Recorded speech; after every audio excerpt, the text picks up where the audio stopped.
I did not believe in haunted anything before I started working nights at the Sunburst Inn. I believed in bedbugs, human stupidity, and the way fluorescent lights make everyone look sick. That was enough. Now I believe in room 23 and in rules, especially rules. My name is Mark.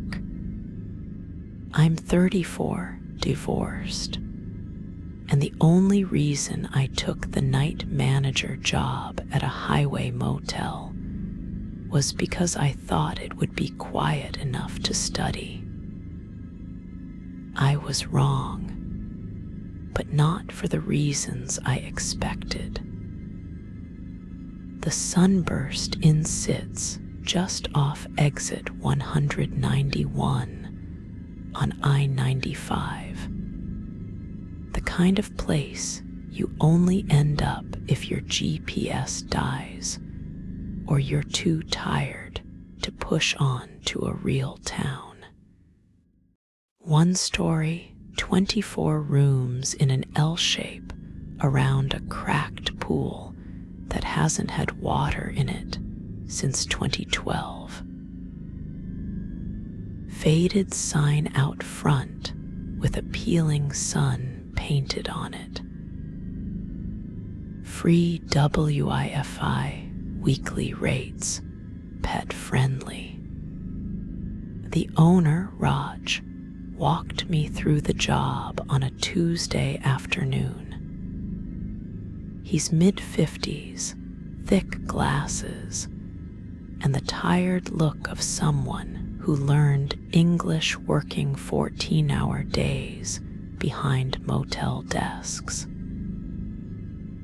Night shift is easy if you follow the procedures, he said, handing me a stapled packet. Phone, cameras, credit card machine. You check people in, give them key, that's it.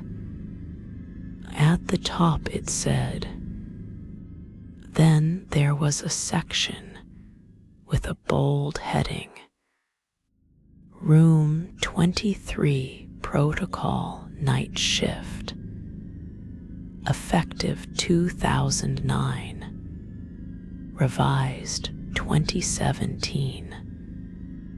If someone is checked into room 23 and is still inside after 11:00 p.m., call the room at 11:01 exactly. If they answer, tell them there is a water pressure issue and offer to move them to another room at a discount. If they agree, complete the move before 11:20 p.m. Bring the new keycard to them. Do not enter 23 yourself after 11:10 p.m. If they refuse, see Rule 33. If a guest refuses to leave room 23 after 11:10 p.m., note it in the log. You do not enter 23 for any reason after 11:10 p.m. You do not perform wellness checks or deliver items after this time. No exceptions. If you hear raised voices, thumping, or other disturbances from 23 between 11:10 p.m. and 4:00 a.m., call the room first. If the guest answers and says everything is fine, write no action PER guest and do nothing more.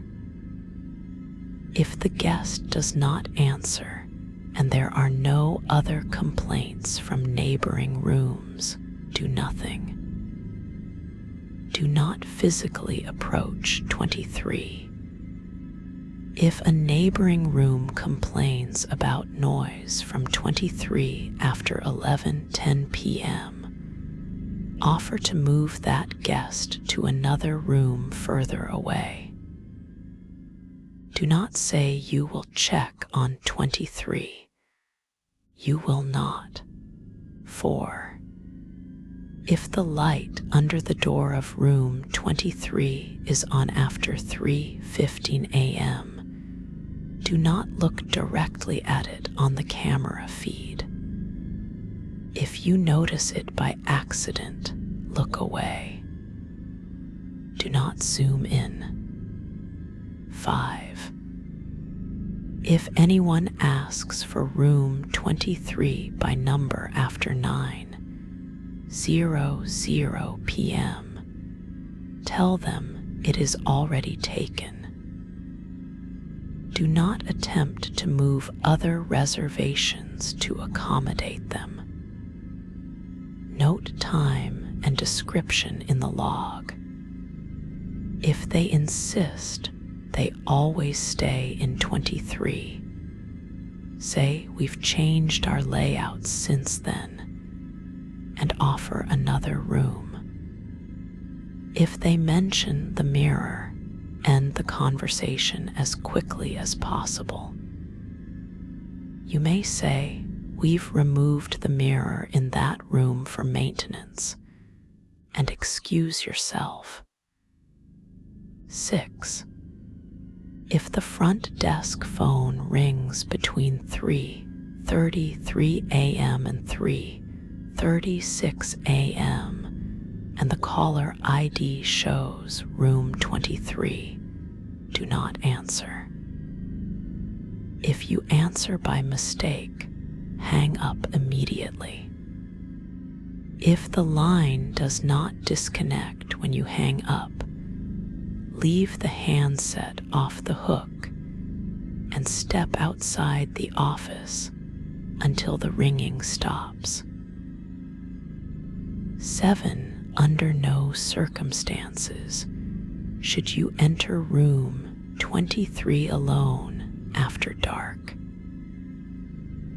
If there is a medical emergency verified by police or EMTs, you may unlock the door at their request, but do not cross the threshold.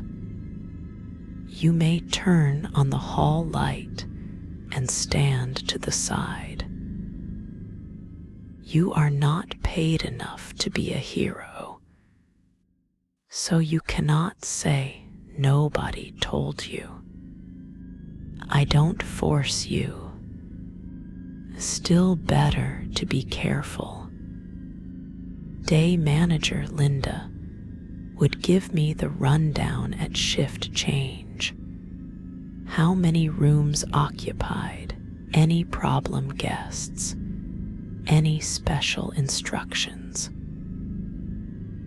Raj was usually gone by then, asleep in the little apartment behind the laundry room.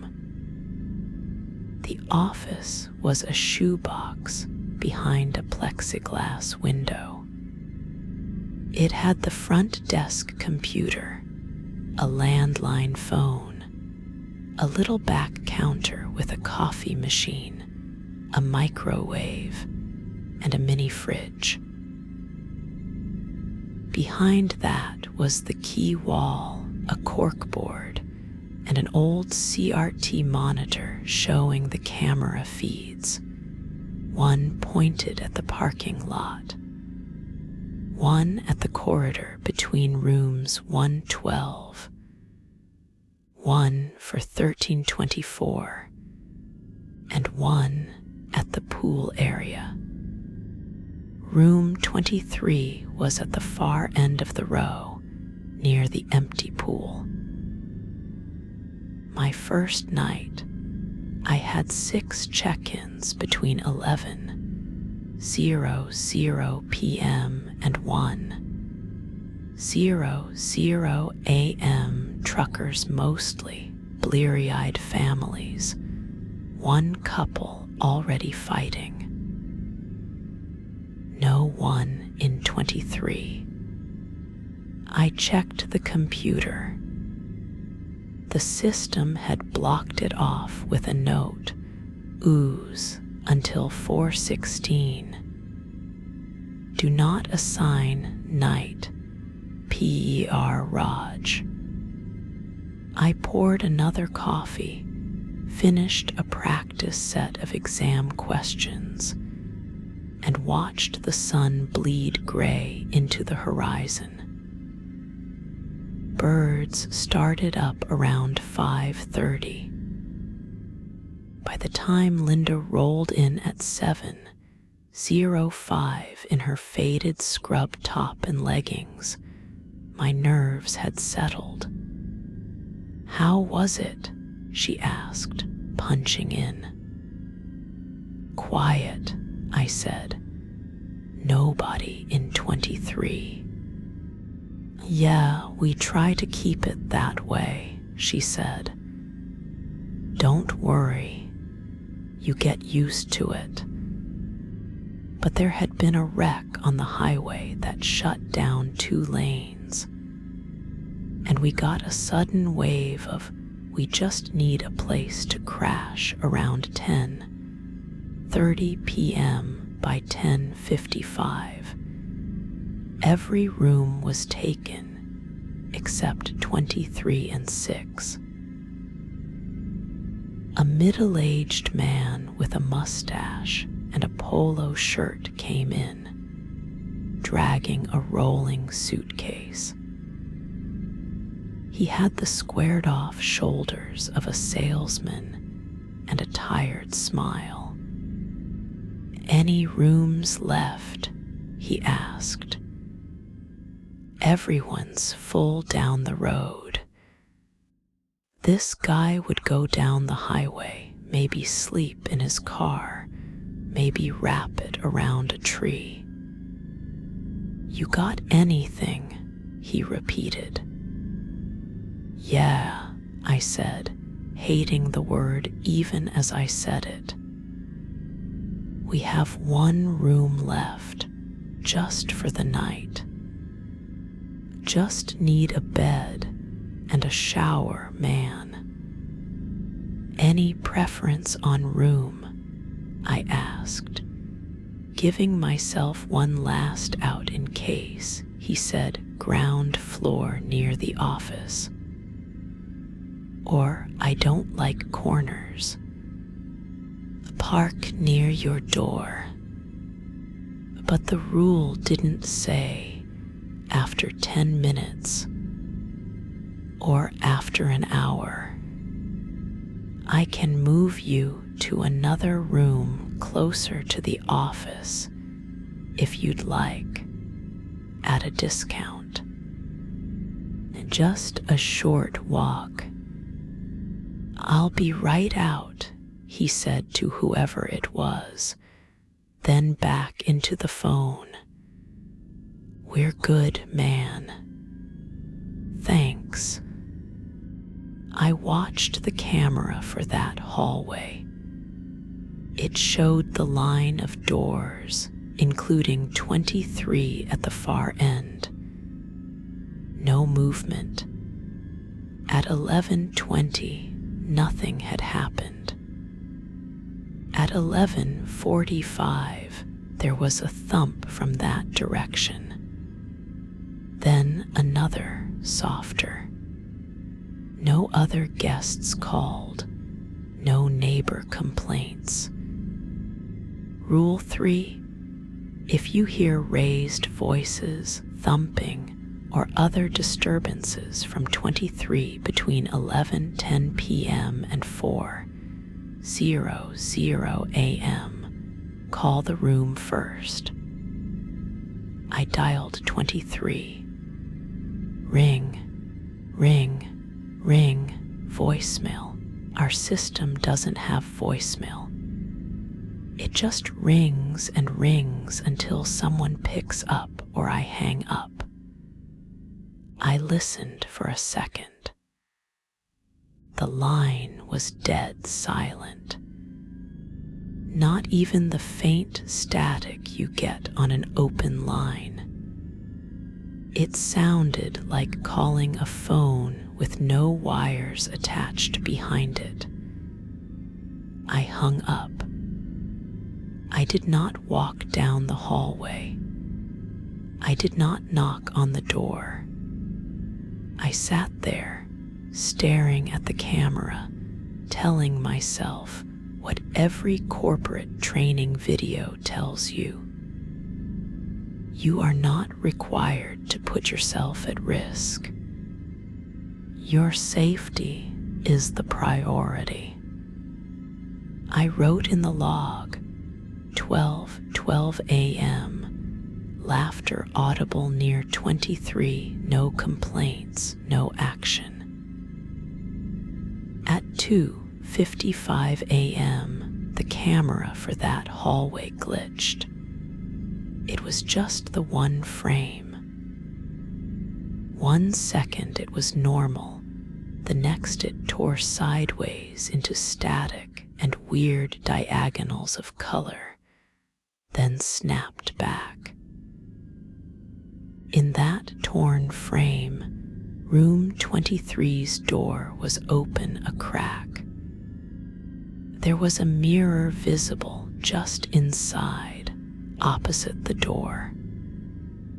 A floor-length, old-fashioned mirror with a dark wooden frame. There's no mirror like that in 23. I'd been in there during the day once to drop off towels. The only mirror was the standard over-the-sink bathroom one. The guest checked out at 10:30 the next morning. I was still there, finishing a double because Linda's kid was sick. I watched him drop his key card in the metal box and sign the quick departure form. Everything all right? I asked. Room all right. Thanks for squeezing me in. We went down to 23 together. In the daylight, it looked like any other door. Number plate, little peephole, scuffed paint. Raj didn't use the key card. He used the old brass key on his ring. The locks are digital, I said. Cards can be duplicated, he said. Keys cannot. Bedspread rumpled, towels on the bathroom floor, complimentary shampoo half used. No strange mirror, no signs of anything wrong. But the air felt wrong. Every motel room smells like chemicals and other people. Disinfectant, deodorizer, skin, perfume, stale air. Room 23 smelled like cold glass and something metallic. Not blood, something older. Don't go in, Raj said, when I took half a step toward the bathroom. I just want to...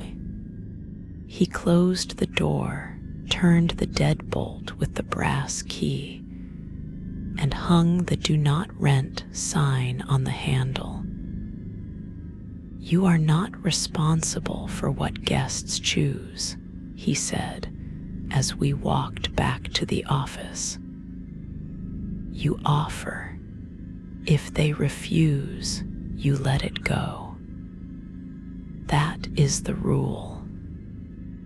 The night the phone rang from 23 was 3 weeks later.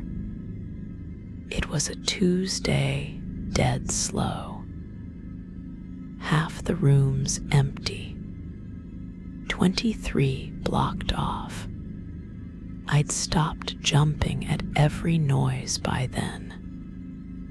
The rules had become a routine. Check which room 23 was. Confirm NNR in the system. Glance at the hallway camera at 11:00, just to make sure no one had swapped doors on me. At 3:33 a.m., the landline rang. I glanced at the caller ID. Room 23. My hand moved toward the handset on reflex, then stopped. Rule 6. If the front desk phone rings between 3:33 and 3:36 a.m., and the caller ID shows room 23, do not answer. The phone kept ringing. I stared at it, heart thudding. 4 rings. 5. 6. It would stop, I told myself. It had to stop eventually. 7, 8, 9. The sound burrowed into my head. It didn't sound like a normal phone ring anymore. It sounded like metal striking bone. On the 11th ring, my nerve broke. I snatched up the handset. Front desk, I said, voice too sharp. Silence. Then a faint, wet sound, like someone trying to speak underwater. Something scraped against the inside of the earpiece. I yanked the phone away from my ear.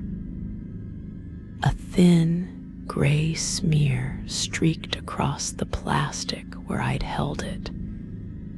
It smelled sour, like old pennies and vinegar. The line didn't click off when I let go. The handset just hung there by its cord, emitting that wet, distant noise. I slammed the handset down onto the cradle. The ringing kept going. I pulled the plug from the wall. The ringing kept going. It was not coming from the phone. It was coming from somewhere in the wall, vibrating through the cheap paneling, making the plexiglass window buzz. I grabbed the little metal key on the string that we used to open the exterior office door, fumbling it into the lock. The sound felt like it was inside my teeth now. I stepped outside. The air was cool, smelling of wet asphalt and pine. The ringing stopped. I stood on the walkway, breathing hard, watching my own reflection in the office window.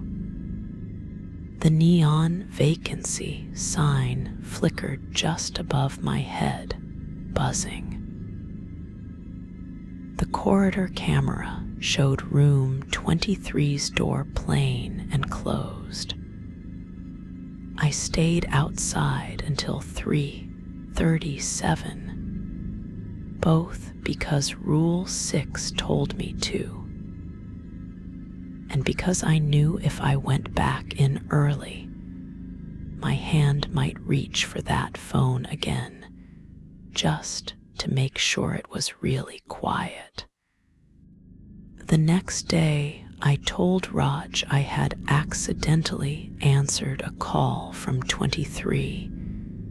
He nodded, like it was a weather report. "You hang up?" he asked. Eventually, I said, it didn't help. She's 32, a nurse, and the only reason I wasn't living in my car after my divorce. She let me sleep on her couch for 3 months while I got my feet under me again. She also has lupus. It doesn't affect her every day, but when it flares, it hits hard. Fever, joint pain, fatigue that flattens her for days. Her meds keep it mostly in check, but they are not cheap. Our insurance is not good. I took the motel job because the night differential brought my hourly rate up enough that I could help more. Extra money means she doesn't have to decide between filling the prescription that keeps her out of the hospital and, say, paying the electric bill. So every time I thought about quitting, I thought about the time 2 years ago when I had to help her down the stairs because her knees wouldn't bend, and how hard she fought to smile through it, and the way she said, through clenched teeth, "Don't you dare feel sorry for me. I am still your big sister. I can deal with freaky mirrors. I can follow rules." Then room 23 decided that wasn't enough. The rules don't mention the mirrors in other rooms. They only talk about the mirror in 23. I didn't connect that to anything until the night Mrs. Hernandez checked into 17. She came in around 9:30 p.m. tiny, white hair, floral print dress. She slid an envelope of cash across the counter. "2 nights," she said, accent thick, but words clear. "My granddaughter, she have baby in the hospital next town. I go in the day, sleep here at night. Easier to walk. This is 17. Only 2 doubles left, and they're right by the ice room. Lots of noise. What's the problem with 17? Maybe I can help. Did the glass it show wrong? No face, just like a shadow where a man should be. I'll move you. You see," she said, waving me in. Rule 7 echoed in the back of my head. You do not enter 23 alone after dark. But this wasn't 23. It was 17. I stepped inside. The TV was off. Black screen reflecting the room. I saw myself over her shoulder, motel polo, name tag, tired eyes.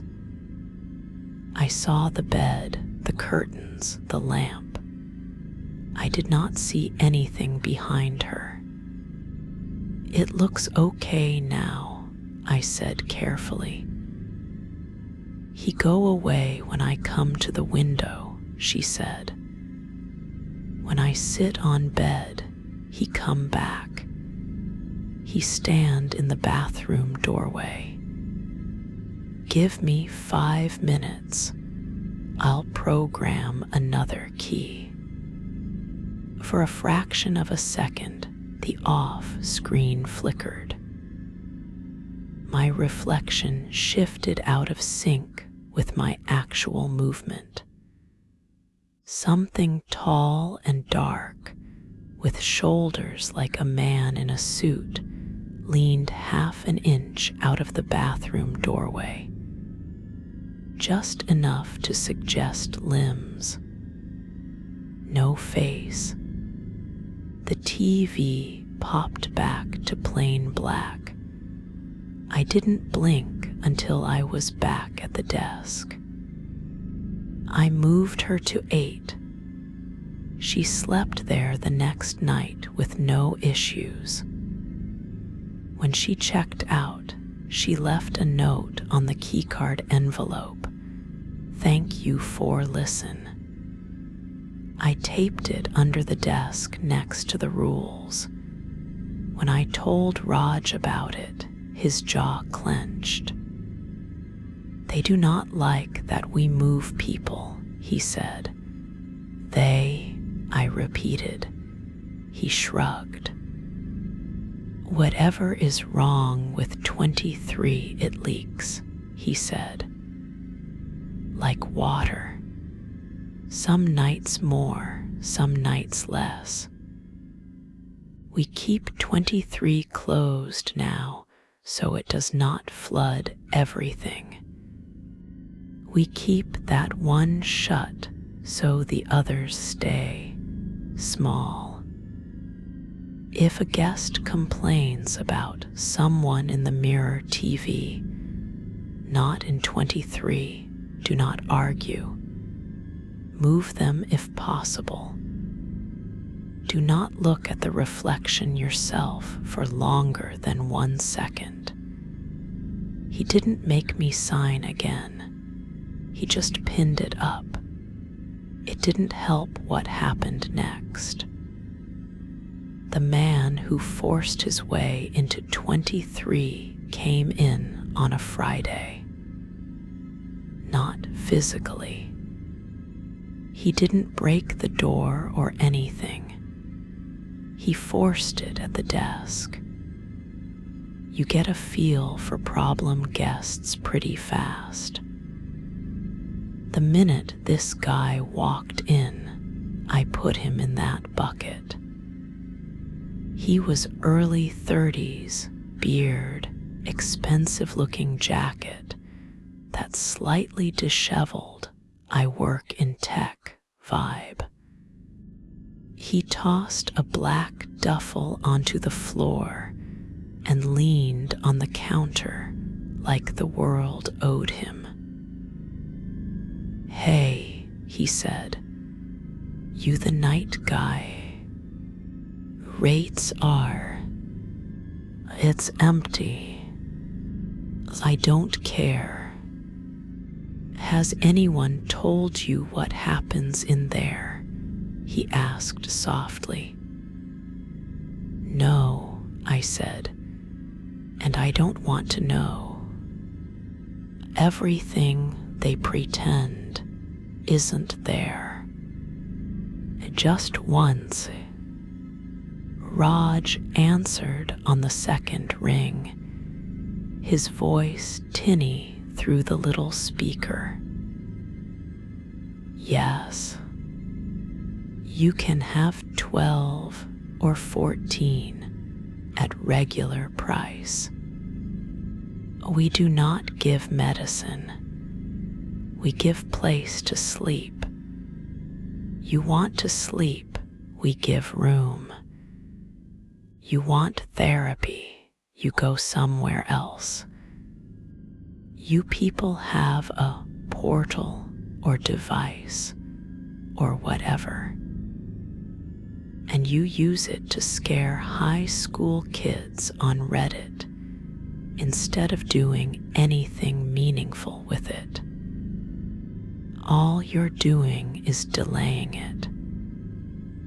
Just like all of you delayed everything else until it blew up in your faces." "You okay?" Raj asked over the speaker. "Yeah," I said. "You think he was just crazy, That is the problem. My own reflection looked back at me, lit by the monitor glow. The parking lot behind me was empty. The phone did not ring. On the camera feed, room 23's door was closed. Under the door, the faint line of light looked wrong. Darker than the rest of the floor, like something was sucking up the motel's weak, yellow light through the crack. I looked away. You can probably guess where this is going. Every horror narrative has a point where the protagonist either breaks the rule or finds out what happens when someone else does. In my case, it was both. It happened because of a house fire, a road closure, and a drunk guy with a gun. None of which were, on paper, connected to room 23. It was August, thick and hot, the air heavy with moisture and the smell of asphalt. Lightning had started a brush fire 5 miles down the road, and smoke was drifting over the highway. The fire department had closed one lane. We were full by 9:30. At 10:15, a family of 4 pulled in, 2 kids half asleep in the back seat, parents arguing quietly about whether to keep driving or not.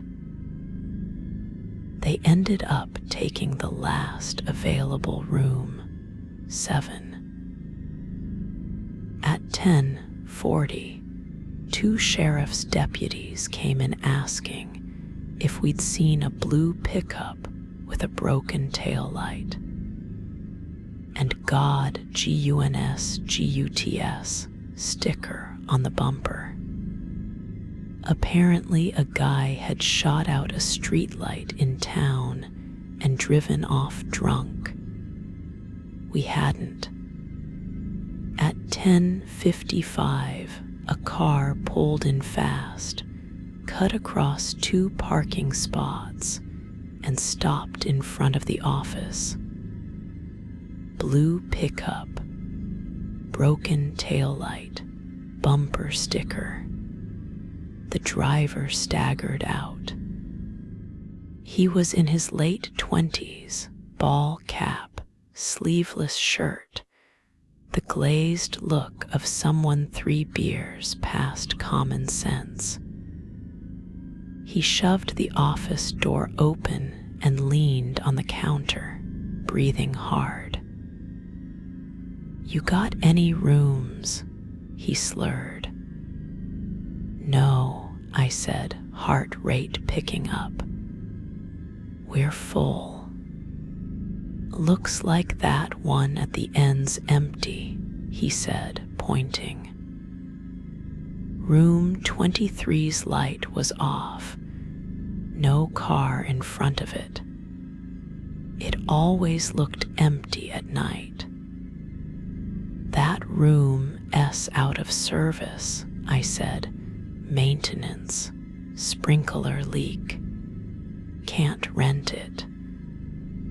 There's cops out there looking for me because my ex called them, and I am not driving anywhere else. I got cash. You got a room. Do the math. We don't have housekeeping turn it over between." But at that moment, adrenaline and fear and the mental tally of my sister's med copays blurred together. "You got 78 cameras," he said, waving a hand at the monitor. If anyone comes looking, you call me. I go out the back window. No harm, no foul. Come on, man. Don't be an asshole. Just give me a key, and I'm gone by dawn. If you're worried about... Sir, I said, keeping my voice low, if law enforcement comes here and asks if you're on the property, I have to tell them yes if you are. I can't hide you. It's on camera. Give me the room, he hissed, eyes bloodshot. Or I make a mess right here. I printed the key card. I slid it across the counter with shaking fingers. Room 23, I said. No smoking inside. Park in front of your door. I knew you'd see Raisin. I stared at the logbook. Rule 2. If someone is checked into room 23 and is still inside after 11:00 p.m., call the room at 11:01 exactly. I had 6 minutes. My hands were shaking. I wrote in big letters, 10:56 p.m., 23 occupied Wakayen intoxicated armed. Then I called 23. It rang once, twice, 3 times. No answer. At 11:01:30, I hung up. I dialed again. Nothing. The rules didn't say what to do if they didn't answer. I called Raj. He picked up on the first ring. What happened? He asked. I put someone in 23, I said. The words came out like a confession. He was drunk, weapons. Said he'd shoot up the lobby if I didn't. A guest save. To keep you alive. Police get paid for this. Call them. Every other door throws a soft yellow line on the concrete when the room light is on cheap bulbs. Thin gap under the threshold. 23's line was white. Harsh, like fluorescent office lighting.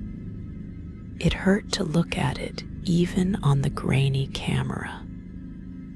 Something moved in that light.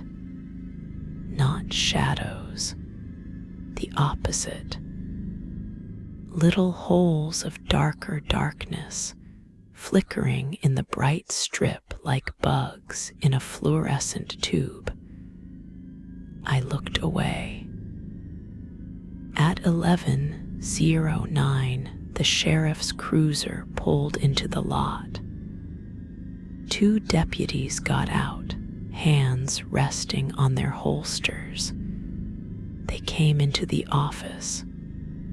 You the one who called? The older one asked. Yes, I said. White male, blue pickup, possibly armed, definitely drunk. I put him in the last room on that row. I'm afraid he might hurt himself or someone else. Standard procedure kicked in. They had me give them the master key. 1 deputy went around the side to cover the bathroom window. The other knocked on the door. Sheriff's department, he called. "Sir, we need to talk to you." The little knot shadows flickered too. The deputy slid the key card, turned the handle. "Sir, I'm coming in." The light under the door went from white to something like the wrong side of your eyelids when you stare at the sun too long. It pulsed. The deputy flinched back. "What the?" he started. The door swung inward. The room was dark. No light, no sound. "Sir," he called, stepping 1 foot over the threshold. The rule screamed in my head. Under no circumstances should you enter room 23 alone after dark. He wasn't alone, I told myself. His partner was at the window. I was watching. That counted. He stepped inside. I saw him in the dim, grayish light from the hallway. Standard motel room shape. Bed, dresser, TV, bathroom door.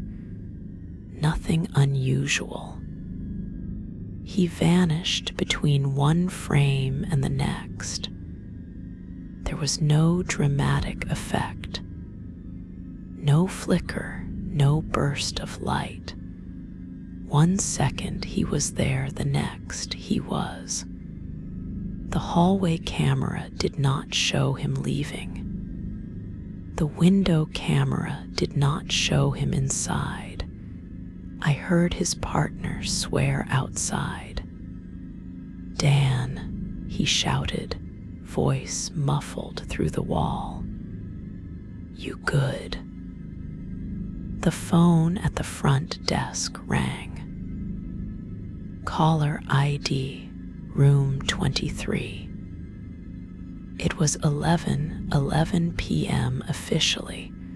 The rule about calls was only for 3:33:36. I couldn't make my hand move toward it anyway. "Dan," the second deputy called, moving toward the door. "You see anything?" Shoulders tensed, knees bent, like he'd seen something. His hand went to his gun. "Okay," he said, voice strained.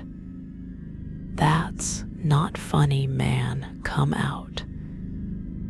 I just remember Raj's voice in my ear and my own voice saying, "It took them. It took both of them." "Throw it in the pool," he said. "Right now." They cleared other rooms. They called supervisors, detectives, anybody. They opened 23 again, this time with 3 officers, 2 EMTs, and a battering ram. It was empty. No deputies, no drunk guy, no gun, just that metallic smell and a mirror. The bathroom mirror. It was cracked straight down the middle now, like a hairline fracture in glass. When you stood in the doorway, your reflection split into 2 almost matching halves that didn't quite line up. I refused to stand there long enough to see which half moved wrong. They hauled me into an interview room at the station and grilled me for hours. Where were the deputies? What exactly happened? Why did I put a drunk, armed man in a room I knew had issues? I told them the truth, minus the words haunted and mold. I told them about the gun, the pressure, the training videos about compliance and de-escalation. I didn't tell them about the rules. They let me go at noon, not because they believed me, but because they had bigger problems. 2 missing officers, 1 missing suspect, 1 motel room with nothing technically out of order. Raj picked me up. "You are fired," he said before I even shut the car door. I nodded. "I know," I said. "You think I do this because I like paperwork?" he asked. "Because I like arguing with insurance. I do this because I know what happens when we don't follow the instructions. I put it in writing. You still broke it. I don't want to know." Before that, in the 70s, this place had another name, and it was 12. Before that, it was a field. Before that, they see numbers, bills, debt. They say it is just a building. You think I want to be here? I have a wife, grandchildren. But this is what we bought. This is where we are, so we make rules. We follow them most nights. And most nights, everyone goes home. You should get jobs somewhere with no rooms, he said. Supermarket, warehouse, something with windows. Is that what you think happened? I asked. He looked at me for a long time. I think some doors don't open onto where we think, he said. And some mirrors don't show what we expect. And some places remember us more than we remember them. That is all. No night differential. I picked up a second part-time gig doing bookkeeping for a landscaping company. It's enough, barely. Amy still texts me pictures of her meds when she picks them up, like proof that quitting didn't break everything. I don't work nights anymore. I thought distance would make it fade, that I'd file the sunburst in under one of those weird jobs and move on. It hasn't, because the rules don't say what happens after you leave. They don't say that sometimes in the bathroom mirror at my apartment, when the light hits it at a certain angle, I see a second reflection half a step out of sync with the first. They don't say that every few weeks, my phone buzzes at 3:33 a.m. with a no-caller ID and keeps buzzing until I put it in the freezer. They don't say that last Tuesday, driving past exit 191 in broad daylight on my way to visit Amy, I glanced over at the motel and saw a FOR sale banner hanging crooked under the sunburst sign, and under it a smaller banner. The camera feeds showed the same angles as before. I watched the hallway. Room 23 was now room 21. They'd renumbered, painted over the old numerals, new silver plaques. The door was open. A man in a suit stood in the doorway, talking animatedly to the contractor. I recognized him. The tech guy who'd wanted to use the resource. For one frame, just one, the number on the door glitched to 23. Then it snapped back to 21. The woman behind the desk noticed me. "Can I help you?" she asked, standing. I stepped back. "Wrong place," I said. "Sorry." Maybe they'll think the stories are bad for business. Maybe they'll laugh at the idea of haunted rooms and market it as an experience. Maybe they'll turn 23, 21 now into a true horror airbnb with mood lighting and a custom mirror, and charge double. Maybe none of that matters. Maybe once a place like that notices you, the room comes with you. So if you find yourself on a long drive and you pull into a roadside motel because you're too tired to keep going, read the little sheet they give you with the policies on it.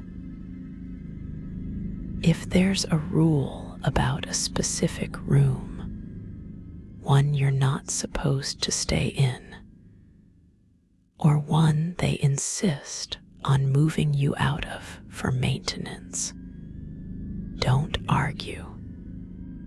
If they call at 11 and offer you another room because of the water, take it.